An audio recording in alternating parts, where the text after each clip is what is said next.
پردو ښځو ته کتل. دا بازي نارینهو ته ولې پردی ښځې تر خپلو میرمنو ښایسته ښکاري؟ یو ځوان یو مشهور عالم ته ورغی او شکایت یې وکړ چې کله مې ځان ته ښځه خوښه کړه زما په نظر دومره ښایسته وه چې ما ویل دنیا کې الله جل جلاله داسې بله ښایسته نه ده پیدا کړې، او کله چې مې کوزده وکړه نو د هغې په څېر ډېرې راته ښایسته ښکارېدلې، او کله چې مې واده وکړو نو زیاتره ښځې راته له هغې نه ډېرې ښایسته ښکارېدلې، او څو کاله چې تېر شول ومې لیدل ټولې ښځې زما د ښځې نه ښایسته دي. عالم ورته وویل آیا غواړې چې له دې نه هم حیرانوونکې او ترخې خبرې نه دې خبر کړم؟ ځوان وویل هو. عالم ورته وویل که چیرې ته د ټولې نړۍ د ښځو سره هم واده وکړې نو بیا به په کوڅو کې دا بېلارې سپی درته د ټولې نړۍ د ښځو نه ښایسته ښکاري. سړي وویل دا خبره څنګه کوې؟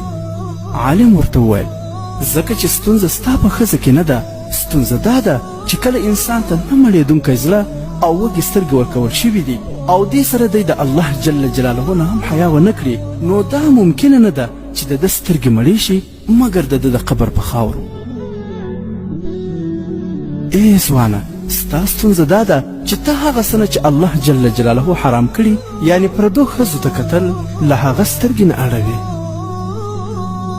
آیا ته غواړې چې ستا ښځه بیا د حورې په څېر د ټولې نړۍ د ښځو نه ښکلې شي؟ ځوان وویل هو ولې نه. عالم ورته وویل سترګې دې له پردي ناموس نه ټیټې کړه.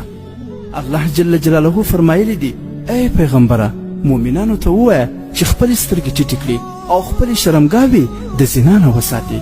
دا دوی ته ډېره د پاکۍ خبره ده. الله جل جلاله په هغه څه چې دوی یې کوي خبر دی. کوم شی چې ستا په لاس کې نه وي ډېر به غوره او ښایسته درته ښکاري او کله چې یې لاسته راوړې استفاده یې کړې بیا به درته عادي وي.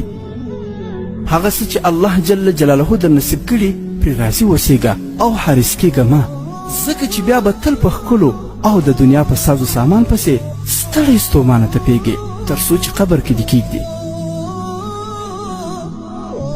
او دلته یو بل شی دی چې هغه د هر څه نه ښایسته او پاک دی، هغه د الله جل جلاله عبادت او نیک عمل دی. او د دې په خوند هغه څوک پوهیږي څوک چې د خپل خالق جل جلاله سره مینه لري. او دا مه هېروه تل الله جل جلاله ته دعا کوه چې تل ستا بیبي ستا په سترګو کې ښایسته کړي او د هغې مینه دې زړه کې زیاته کړي.